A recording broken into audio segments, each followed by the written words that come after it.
মই সোনিয়া মোৰ অন্য টি ভিডিঅ'লৈ আপোনালোক সকলোকে পুনৰবাৰ স্বাগতম জনাইছোঁ আশা কৰোঁ সকলোৱে ভালে আছে মোৰতো ভালেই বৰ্তমানলৈকে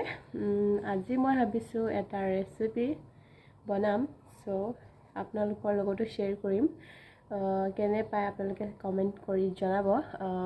মই বনাবলৈ গৈ আছোঁ দহি পকোৰা কাৰি সো ভিডিঅ'টো ষ্টাৰ্ট কৰিছোঁ যদি ভাল পায় লাইক কমেন্ট শ্বেয়াৰ কৰিব আৰু যদি আপুনি মোৰ চেনেল নতুনকৈ চাইছে তেন্তে প্লিজ মোৰ চেনেল সাবস্ক্ৰাইব কৰিব নাপাহৰিব আৰু লগতে বেল বাটন প্ৰেছ কৰি অল কৰি দিব তেতিয়া মোৰ ভিডিঅ'ৰ নতুন আহিবলগীয়া নটিফিকেশ্যনসমূহ আপোনালোকে পাব তেন্তে বলক আজি দেৰি নকৰি ভিডিঅ'টো ষ্টাৰ্ট কৰোঁ এয়া মই বনোৱাৰ আগত দৈটো মাৰি ল'ব লাগিব এইখিনি ইয়াতে মই হালধি জলকীয়া পাউডাৰ আৰু কাশ্মীৰী পাউডাৰ তাৰ পিছত লৈছোঁ বেচন আৰু নিমখ গোটেইখিনি এক লগত মই মিক্স কৰি ল'ম ভালকৈ তাৰপিছত এয়া পকৰি বৰা কৰিব লাগিব যে মই ইয়াতে বেচন পিঁয়াজ আৰু অলপমান জলকীয়া গুড়ি নিমখ এড কৰি পেলাই মিক্স কৰি লৈছোঁ গোটেইখিনি আৰু এইফালে মই লৈছোঁ এয়া কাৰি পাত আৰু বেছি নালাগে কাৰি পাত বাছ ফৰণ মাৰিবৰ কাৰণে হ'লেই হ'ল কেইটামান তাৰপিছত এটা সৰু মিডিয়াম সাইজৰ পিঁয়াজ তাৰপিছত মেথি জিৰা জলকীয়া আৰু আদা নহৰু 3-4 ফুটামান হ'লেই হ'ল বাছ ফৰণ মাৰিবৰ কাৰণে ইমান নালাগে মই ইয়াতে চেলি ৰাখিছিলোঁ অলপ বেছিকৈ এয়া দৈ যিখিনি মই দৈৰ পেষ্ট বনাই লৈছিলোঁ ইয়াতে মই পানী এড কৰিছোঁ পানী ইয়াতে 1 পোৱা জোখৰ 3 কাপ দিছোঁ গ্লাছটো অলপ ডাঙৰে আছে 1 পোৱা হয় গ্লাছটোত এয়া দৈ পেষ্টটো মই এতিয়া কেৰাহীত ঢালিলোঁ বনোৱাৰ আগত মই ভিডিঅ'টো কৰিব পাহৰিলোঁ কেৰাহীত ঢালাৰ আগতে বাছ এতিয়া কৈ আছোঁ বনোৱাৰ আগত মানে এইটো বনাবলৈ একো বেলেগ তেল চেল নালাগে ফৰণৰ বাহিৰে মই ইয়াতে প্ৰথমতে কেৰাহী পাতিছোঁ তাৰপিছতে গৰম হোৱাৰ লগে লগে দৈৰ পেষ্টটো যিখিনি পানী মিক্স কৰিছিলোঁ মিক্স কৰি মই এতিয়া এইখিনি 20 মিনিট মানলৈকে কম ফ্লেমত একদম উতল আহিব তাৰপিছত হিলাই থাকিব লাগিব হিলাই নাথাকিলে ফাটি যাব দৈটো মাজে সময় অলপ সময়ৰ মাজে হিলাই থাকিব লাগিব তাৰপিছত এই পানীখিনি অলপ শুকাই পেলাই অলপ জোলটো ডাঠ হ'ব আৰু এইফালে মই পকৰি বনাবৰ কাৰণে তেল বহাই দিছোঁ এয়া পকৰিও বনাই লৈছোঁ একফালে মই তেতিয়া অলপ জলদি কম টাইমতে হৈ যাব এয়া মোৰ পকৰি হৈ গ'ল এতিয়া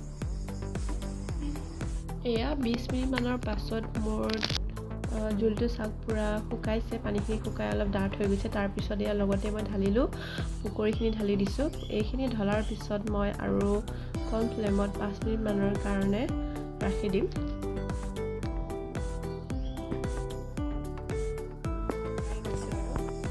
আৰু এইফালে মই ফৰণ মাৰিবৰ কাৰণে বহাই লৈছোঁ তাৰপিছত মই পকৰি বনোৱা তেলখিনিয়ে লৈ লৈছোঁ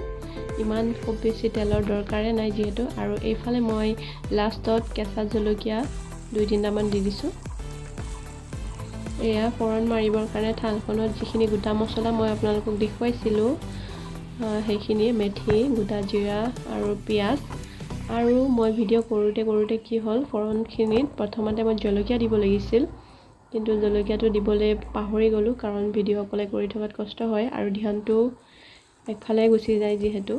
সো পিছত দিলেও একো প্ৰব্লেম নাই অসুবিধা নাই কিন্তু অলপ গোন্ধটো কম আৰু জলকীয়াৰ গোন্ধটো হ'লে বেছি ভাল লাগে আৰু এইফালে অলপমান কালাৰৰ কাৰণে মই জলকীয়া গুড়া এড কৰিলোঁ ইয়াতে কালাৰটো তেতিয়া খুবেই ধুনীয়া হয় এয়া চাব পাৰিছে একদম কালাৰটো খুব ধুনীয়া হৈছে তাৰপিছত এয়া লাষ্টত মোৰ কাৰি পূৰা ৰেডি অলপমান ফৰণ মাৰি দিওঁ ফৰণ মৰাৰ পিছত মই আৰু অলপ সময় ৰাখিম খুব বেছি ৰাখিব দৰকাৰ নাই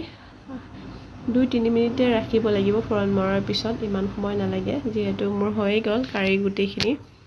অলপ সময় এতিয়া কম ফ্লেমত এইখিনি হিলাই দিছোঁ হিলাই মই কম ফ্লেমত আৰু 4-5 মিনিটমান ৰাখি দিম আৰু তাৰপিছত মোৰ দহি কাৰি ৰেডি খাবলৈ সো আপোনালোকেও ট্ৰাই কৰিব এয়া লাষ্টত মই কাৰি পাত কেইখিনিমান দি দিছোঁ যিখিনি গোন্ধ খুবেই ভাল আহে আৰু ইয়াৰ গোন্ধ কাৰি পাতৰ গোন্ধ মই খুবেই ভাল পাওঁ আৰু আপোনালোকে জানেই তৰকাৰীত দিলে খুবেই টেষ্টি হয় গোন্ধ সো মোৰ এতিয়া গ্ৰেভি দহি কাৰি ৰেডি খাবলৈ খাই খুবেই টেষ্টি পালোঁ গৰমত এনেকৈ খালে কি হয় এতিয়া বতৰটো ইমান গৰম মাৰিছে আপোনালোকে এনেকৈ খালে কি হ'ব পেটটো মানে ঠাণ্ডা পৰে সেইবাবে বনাই খালোঁ আমি আশা কৰোঁ আপোনালোকেও ট্ৰাই কৰিব আৰু ভাল পাব কমেণ্ট কৰি জনাব পিছত কেনে পালে যদি আপুনি মোৰ ৰেচিপিটো চাই ভাল পালে তেন্তে প্লিজ কমেণ্ট কৰি জনাব নাপাহৰিবা তেন্তে আজিৰ ভিডিঅ'টো ইমানতে যদি আপুনি মোৰ চেনেলটো নতুনকৈ চাই আছে তেন্তে প্লিজ লাইক কমেণ্ট শ্বেয়াৰ কৰি যাব আৰু মৰমতে চ' তেন্তে আজি বাই বাই